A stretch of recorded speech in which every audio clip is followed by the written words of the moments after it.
தலைமைச் செயலகத்திலேயே கழிவுநீர் தேங்கியிருப்பதால் பகுதியில் துர்நாற்றம் வீசி வருகிறது. சட்டமன்ற உறுப்பினர்கள் மற்றும் சட்டமன்றத்தில் பணியாற்றக்கூடியவர்கள், தலைமைச் செயலகத்தில் பணியாற்றக்கூடியவர்கள், நிகழ்ச்சிகளை நேரலையில் காண்பதற்காக வந்திருக்கக்கூடியவர்கள் அனைவரும் துர்நாற்றம் தாங்க முடியாமல் மூக்கை மூடிபடியே செல்லக்கூடிய காட்சிகளை பார்க்கின்றோம்.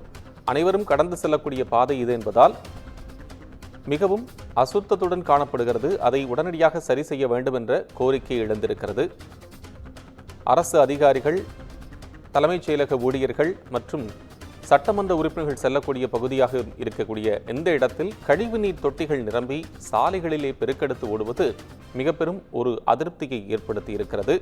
பேரவை நிகழ்வுகள் தற்போது நடைபெற்று வரக்கூடிய நிலையில் கழிவுநீர் வெளியேறி வருவதால் சட்டமன்ற உறுப்பினர்களும் மற்றவர்களும் செல்லக்கூடிய இந்த பகுதியில் இருக்கக்கூடிய கழிவுநீரை உடனடியாக அகற்ற வேண்டும் என்ற கோரிக்கையும் எழுந்திருக்கிறது.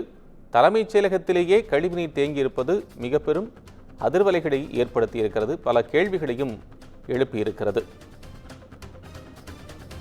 தலைமைச் செயலகத்தில் கழிவுநீர் தேங்கியிருப்பதால் மிக பெரும் ஒரு அவதி ஏற்பட்டிருக்கிறது அங்கிருக்கக்கூடிய மக்களுக்கு.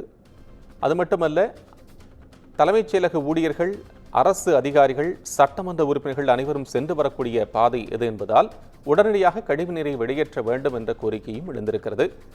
மூக்கை மூடியபடியே அனைவரும் அந்த பகுதியை கடந்து செல்லக்கூடிய ஒரு நிலை இருப்பதாகவும் அறிய முடிகிறது.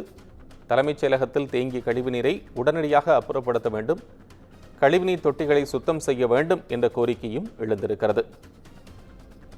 பேரவை நிகழ்வுகள் நடைபெற்று வரக்கூடிய நிலையில் கழிவுநீர் தேங்கியிருப்பது உண்மையிலேயே அப்பகுதியில் இருக்கக்கூடியவர்களுக்கு மிக பெரும் ஒரு அவதி ஏற்படுத்தியிருக்கிறது. மீண்டும் இணைப்பில் நமது தலைமை செய்தியாளர் சிவா. என்ன நடக்கிறது, விபரமா சொல்லுங்க. தலைமைச் செயலகத்துல சட்டப்பேரவை நிகழ்வுகள் நடைபெற்றுக் கொண்டிருக்கக்கூடிய நிலையில தலைமைச் செயலக வளாகத்திலேயே கழிவு நீர் பெருக்கெடுத்து ஓடக்கூடிய ஒரு நிலை திடீரென ஏற்பட்டிருக்கிறது. குறிப்பாக பல ஆயிரம் அரசு பணியாளர்கள் பணியாற்றக்கூடிய தலைமைச் செயலகத்திலும் தான் தமிழ்நாடு முழுவதும் பல்வேறு திட்டங்கள், அந்த திட்டங்களுக்கான கோப்புகள் கையெழுத்திடுவது, அதனை நிறைவேற்றுவது போன்ற பல்வேறு பணிகள் தலைமைச் செயலகத்தில் தான் மேற்கொள்ளப்படுகிறது.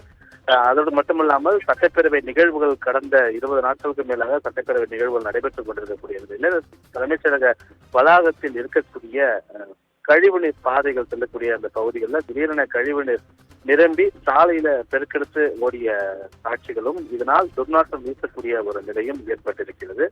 இது காரணமாக இந்த வழியாக பயணிக்கக்கூடிய சட்டமன்ற உறுப்பினர்கள், அமைச்சர்கள், IAS அதிகாரிகள், அரசு ஊழியர்கள், பணியாளர்கள் என பலரும் தங்களுடைய மூக்கை மூடியவாறே இந்த பகுதியை கடந்து செல்லக்கூடிய ஒரு நிலையும், வாகனங்களில் செல்வோரும் அந்த கழிவுநீரிலேயே பயணிக்கக்கூடிய ஒரு நிலையுமே ஏற்பட்டது. திடீரென இது போன்ற ஒரு அடைப்பு ஏற்படுவதற்கு என்ன காரணம் என்பது தொடர்பாக துறைவாரியாக அதிகாரிகள் ஆய்வு மேற்கொண்டு வரக்கூடிய நிலையில கழிவுநீர் பெருக்கெடுத்து ஓடக்கூடிய பகுதிகளையும், அதே போன்று அடைப்பு ஏற்பட்டிருக்கக்கூடிய பகுதிகளையும் தற்போது குடிநீர் வழங்கல் மற்றும் கழிவுநீர் அகற்று வாரியம் மூலமாக வாகனங்களை வைத்து தற்போது அதனை சீரமைத்திருக்கிறார்கள். தொடர்ந்து இந்த பணிகள், சீரமைக்கக்கூடிய பணிகளும் மும்முரமாக நடைபெற்று வருகிறது.